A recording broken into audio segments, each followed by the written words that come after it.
Today, I'm going to talk about 5 foods that are put you at higher risk for weight gain, cancer, and Alzheimer's dementia. Did you know that avoiding just a few foods could dramatically reduce your cancer risk? Meet Dr. Willaim Li, a Harvard-trained medical doctor and founder of the Angiogenesis Foundation. He has developed over 40 FDA-approved therapeutics and devices for cancer, cardiovascular disease, wound healing, and vision loss. He is also a New York Times best-selling author and has recently published a book on the topic. In this video, we'll reveal the 5 worst foods that feed cancer cells, and Dr. Li will also share his secret strategy for cancer prevention. Our bodies are remarkable, fighting off harmful invaders like cancer cells every single day. But did you know the foods you choose to eat can either accelerate this battle or help keep those dangerous cells at bay? Stay tuned. In this video, you'll discover simple, actionable strategies to make small yet powerful changes to your diet. Changes that can have a massive impact on your overall health and well-being. Before we begin, this content is provided for informational purposes only and is not a substitute for professional medical advice, diagnosis, or treatment. Always consult a qualified healthcare provider with any questions about your health or medical condition. Do not disregard professional advice or delay seeking it because of something you have read here. 1. Processed meats. Now, processed and cured meats have also been designated a Class 1 carcinogen by the World Health Organization, which means that there's sufficient evidence that they can actually cause cancer in humans, especially colorectal cancer. Now, that makes sense because you're eating this processed meat, it's going down, you're actually exposing your gut, your lower gut, to a lot of the toxins that could be produced from this meat.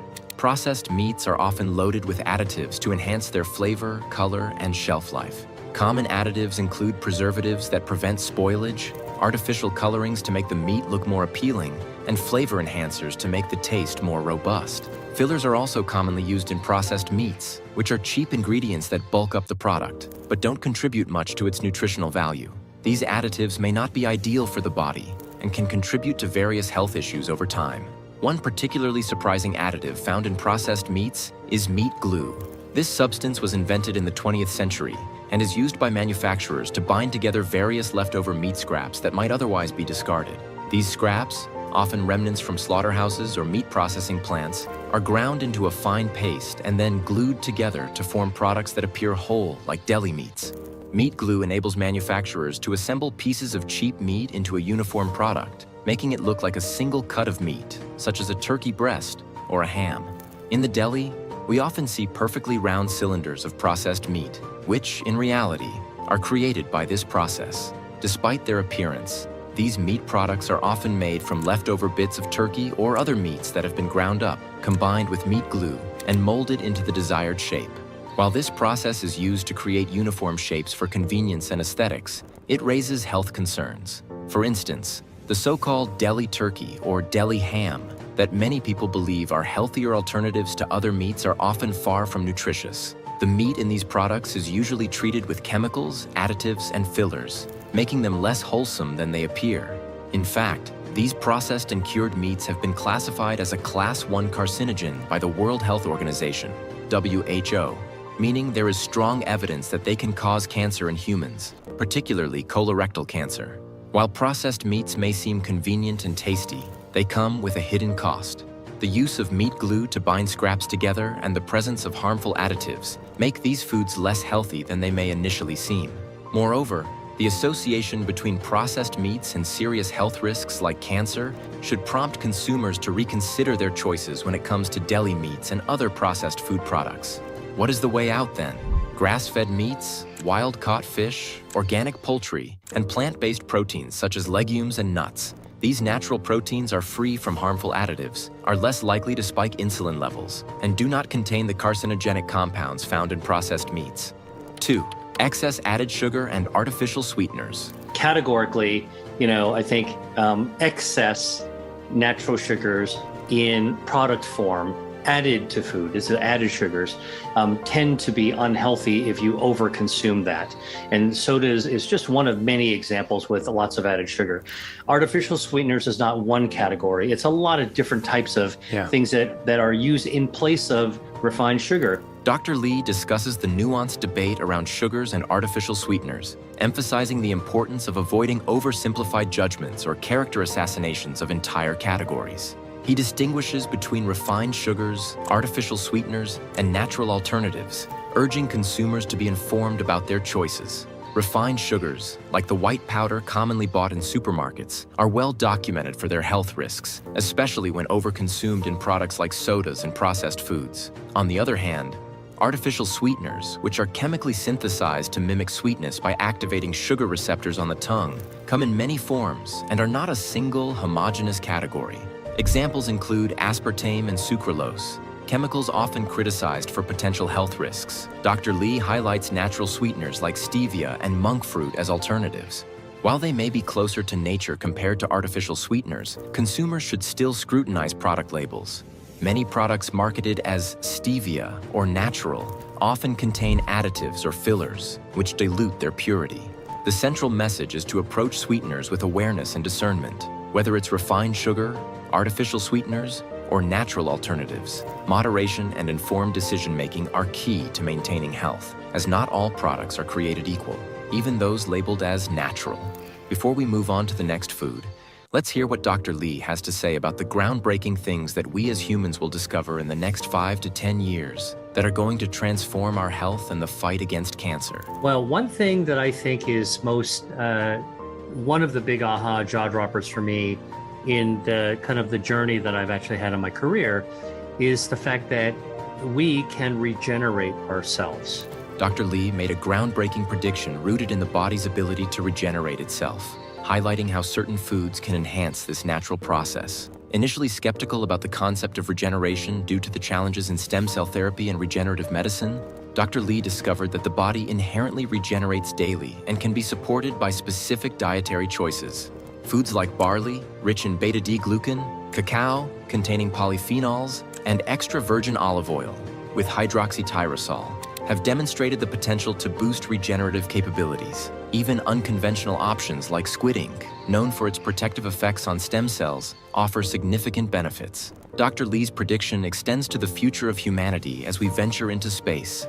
As humans face the challenges of extraterrestrial environments, such as galactic radiation and the effects of microgravity on the body, diet will play a crucial role in maintaining health. He envisions the development of foods and supplements specifically designed to protect and support the body's regenerative capacity in space. This forward-thinking approach could revolutionize both space exploration and our understanding of nutrition's role in health and regeneration, ensuring humanity's survival in environments far beyond Earth. Now let's explore the 5 worst foods that can fuel cancer cells in our bodies. 3. Deep-fried food. Don't reuse your oil.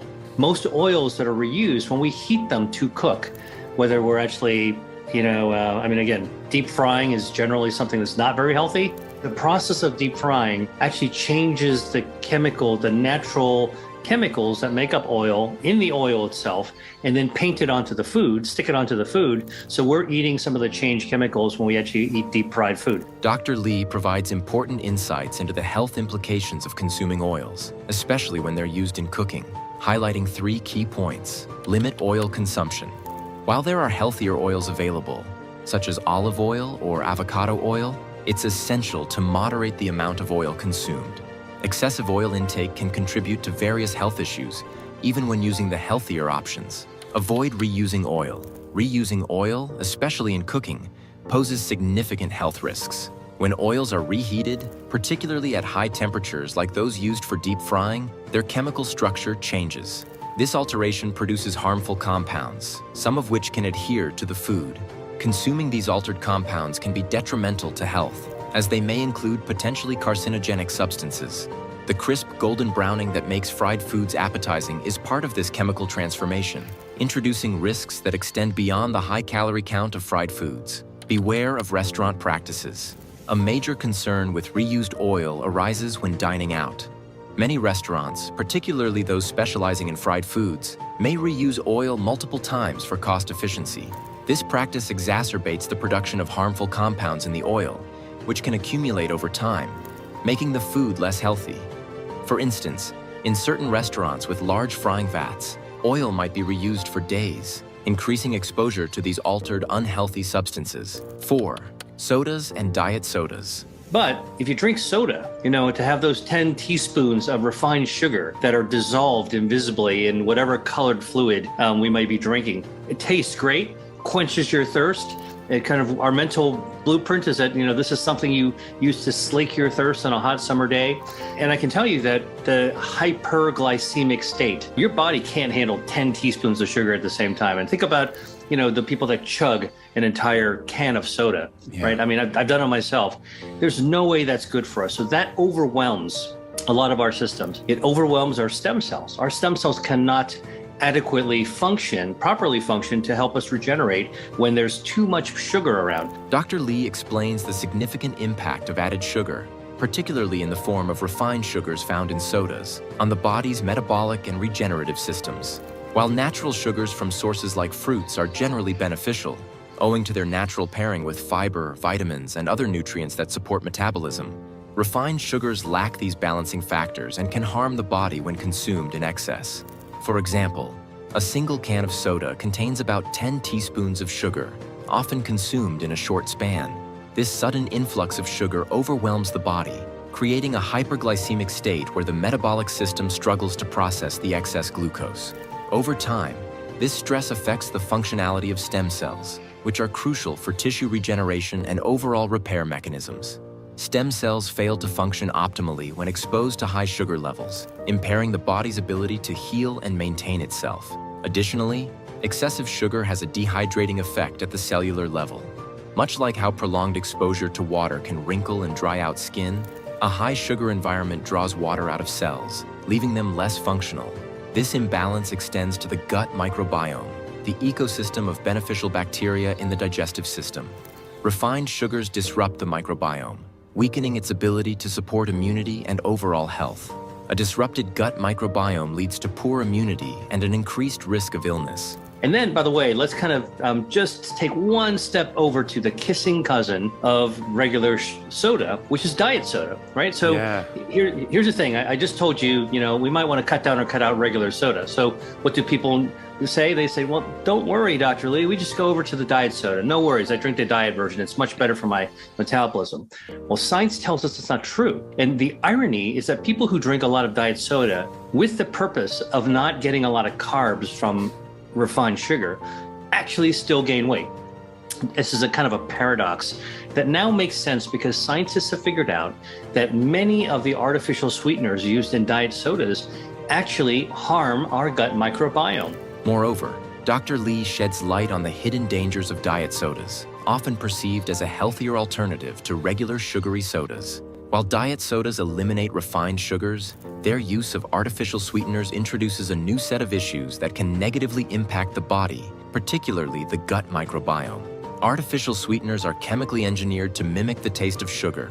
They trick the taste buds and brain into experiencing sweetness without actual sugar or calories. This may seem like a metabolic win, but research reveals a paradox. Despite their low-calorie promise, frequent consumption of diet sodas is associated with weight gain.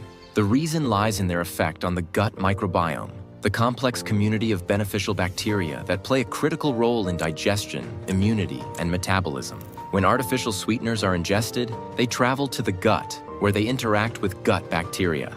These synthetic compounds are difficult for gut bacteria to process and disrupt their delicate balance. Essentially, the artificial sweeteners feed the bacteria in a harmful way, causing them to revolt and suffer under the strain of these foreign substances. This disruption can lead to a weakened gut microbiome, which in turn affects metabolic function, promotes inflammation, causes mutation in cells, and undermines overall health. The irony, as Dr. Li points out, is that the very people who turn to diet sodas to avoid the weight gain associated with regular sodas may still experience unintended metabolic consequences due to the damage inflicted on their gut health. This highlights the need for cautious consumption of diet sodas and artificial sweeteners, and a more holistic approach to maintaining metabolic and gut health. 5. Milk tea. Cow dairy, actually is fat. Milk has got fat in it, like butter. which is made out of milk. And the fat, when you put it into your tea, does change its flavor, but that's not what we're talking about here. We're talking about the fact that when milk or cream is put into tea, the fat molecules in the cow dairy form little soap bubbles. These are microscopic soap bubbles. They're called micelles. Fat likes to stick with fat, and so tea is mostly water. And so when you pour milk into tea, the bubbles, the dairy fat sticks together and makes a little tiny soap bubble. And what does it do? Those soap bubbles trap the polyphenols from tea. It traps the catechin. So you've got some good stuff wrapped in a soap bubble of dairy. And now when you drink the tea, the catechin is trapped in the soap bubble. Green tea is rich in catechins, a type of polyphenol with powerful health benefits, including stress reduction, improved cholesterol levels, anti-cancer properties, and anti-inflammatory effects. These catechins, particularly epigallocatechin galate, EGCG, are released into the brew when tea is prepared and are easily absorbed by the body.